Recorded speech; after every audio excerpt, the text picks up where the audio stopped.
EFI project update. I'm still working on the wiring harness. I gotta get different crimps. I ran out of the smaller red ones or pink ones, whatever. I think they're red. The smaller size, and I tried using these blue ones, and they don't shrink down enough. So I think I'm gonna get actual normal crimps and heat shrink because I'm out of everything. um, and redo these crimps here.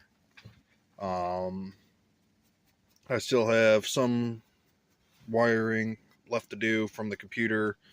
This blue one I think is cylinder head temp sensor. This brown one is the O2 sensor, which I have to build the exhaust and then I can wire that up. This one is for the idle air control valve, but from what I'm looking like, I wired that up wrong. I don't need this. I think this is for like a 2-wire, which is a power and a ground, and I think that's what this is set up for. And I got a 4-wire. Shush! Let me pause this. Shut up! Damn dogs. Lucifer! Chloe! Stop it! Be quiet, go potty. But hopefully they'll stay quiet. Chloe's my new pup. I just got her Friday night. She's a 15-month-old purebred German Shepherd. She's fixed, up to date on shots and everything. Older lady had her. Her husband passed away and she couldn't keep her anymore. Couldn't keep up with her. So I brought her in. And yeah, her and my dog are getting along pretty good. Other than my dog keeps trying to hump her because he's a dick. But yeah. But as I was saying, I had to pull the intake earlier so I can plug that the intake air temp sensor pigtail in. And then I didn't want to hardwire the wires directly into that, because then if I was ever to pull the engine or the computer for whatever reason, I'd have to pull the intake to undo it. So I wired in one of my connectors here. So there's a connector there, and then obviously the connector that plugs into the cylinder temp or air intake temp. Originally, I had it set here, and I don't know why I put it on the bottom instead of drilling it out here. But whatever. These 3 white wires go to the throttle position sensor. I gotta get a terminal for the ground because all I've got left are these smaller ones. The ring hole is the same size, but the wire size is too small. I need the ones with that blue, and I've only got red ones left. This runs to, I forget what this runs to. Oh, this is power. This is main red wires power to the ignition coils. Oh, hold on. Sorry about that. My dog tried to escape out of the little makeshift gate I set up. But red wire is the power to the coils, and then or this one right here, and then ground obviously goes to the block because that's the ground needed for the relay, and then power to the ignition coils. This red and blue is the crank position sensor, which is over there. I still have a bunch of wiring, like main power and ground, or main power that feeds the fuse block, which then feeds everything else. And then the ground for the relays. Like this is a power and ground for or power out from a relay, ground in to ground the relay. Probably that's what this is as well. And then these single ones are singles from the fuses. That way I don't have to, if I want to add on circuits later on, I don't have to pull them all apart. Or like remove the relay box and wire in new ones. I'll have everything else here. I'm going to find some sort of dummy plugs to put on here to protect them. I'll figure something out. But yeah, that's what all this is left for. Steering is hooked back up. Wiring's all done for that, other than I need to hook up. This goes to the battery. That goes to my circuit breaker, which is sitting right here. I think this is it, yeah. That's a 50 amp circuit breaker, and then that goes to the positive side of battery. And then I'll have to find somewhere to mount that, which ain't a big deal. I can just probably mount it like on the inside of that panel. But yeah, that's all done. I gotta run one of these wires runs to the fuel pump, which I'll have to do that. I do gotta make a powering ground for that. But yeah, also I really need to actually bolt the engine down because she's just sitting here. I gotta get a new spark plug for this one because I busted it when I was moving everything. Let me see what else. I'm trying to think. When I put the battery in, I'm gonna make a ground that goes from that to a secondary ground. So there's gonna be a main power ground that goes from here to here. I guess I won't need a secondary ground.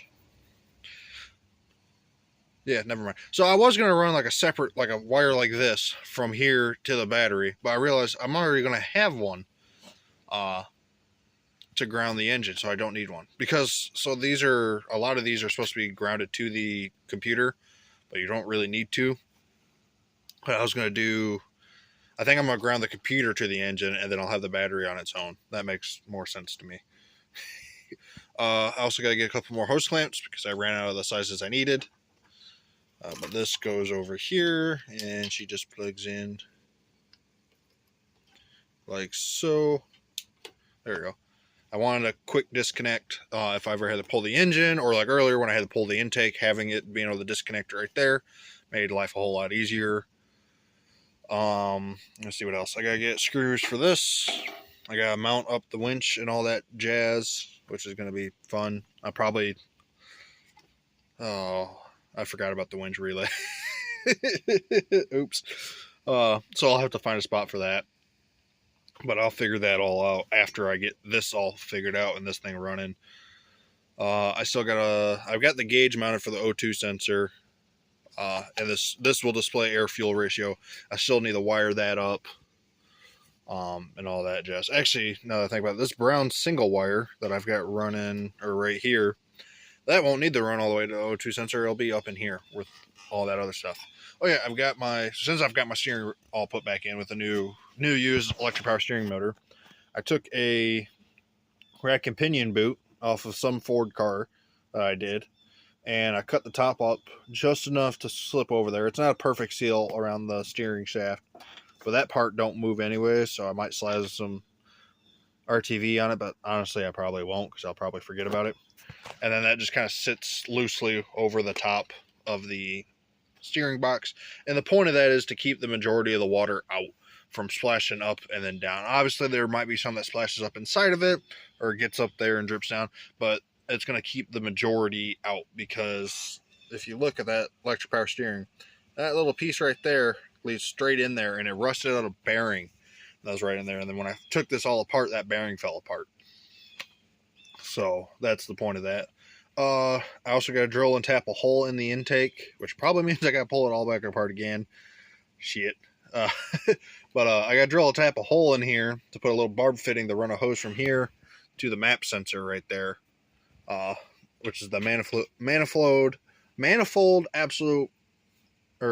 air pressure, or manifold absolute pressure. I don't remember what it is, but it's for the map sensor. It's for the EFI. It's a really important part that I got to hook up.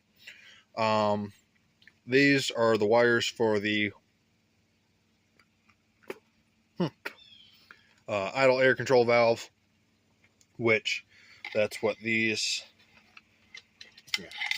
4 wires are for. This is for B side, this is for A side, and then I may have to flip them back and forth and trial and error to get it all working correctly. I do know that this is one group and this is another group because it's a 4-wire setup.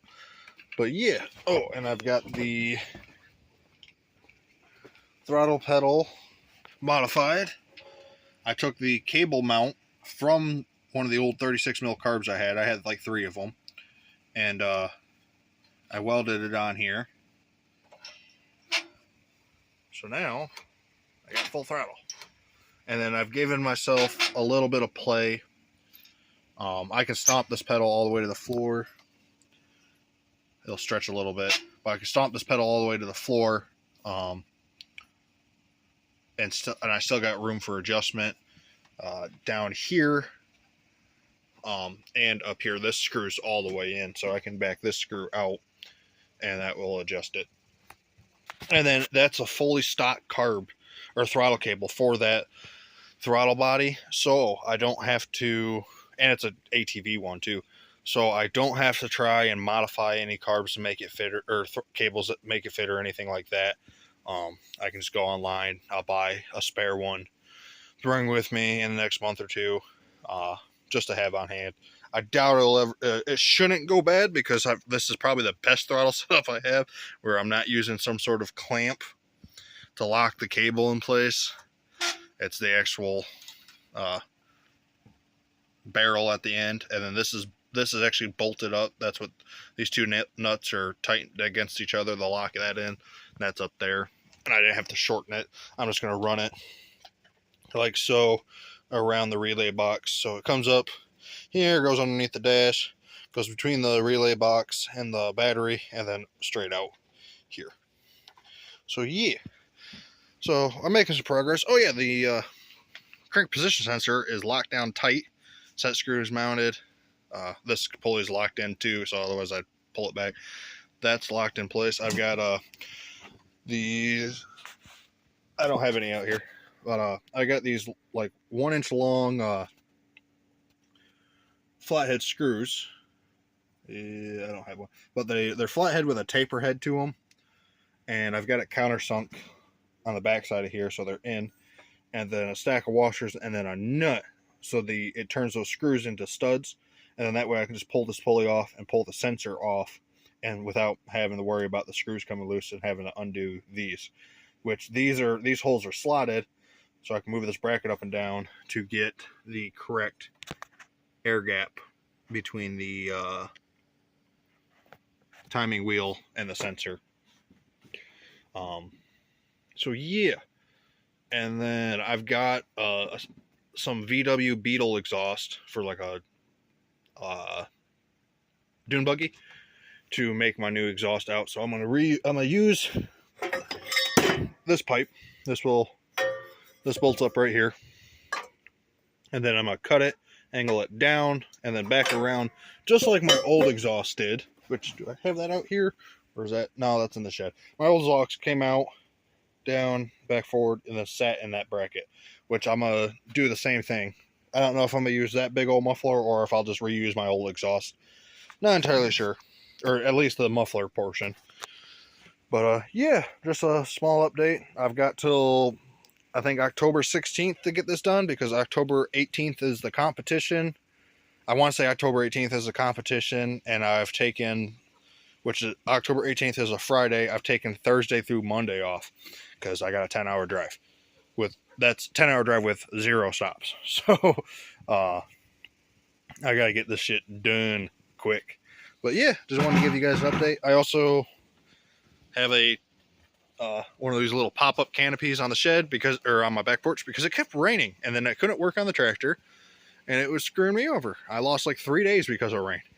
So I bought this, and go figure, we haven't had any rain since, just some wind. But it's also nice because it puts me in the shade, so I can work on here longer. I've got the tarp goes over top of my table here for at night, and then I don't know where my jump box went. Oh, it's inside charging. But I've got a light bar, a truck light bar, zip tied to that pole, and then that I can hook my jump box up to it, turn the light on for when I'm working at night, plus my back porch light. Yes, the back porch is a mess. This will get cleaned up, obviously, once the tractor's off, and I can get rid of that table. Will be gone. All this shit on the floor is going to be gone.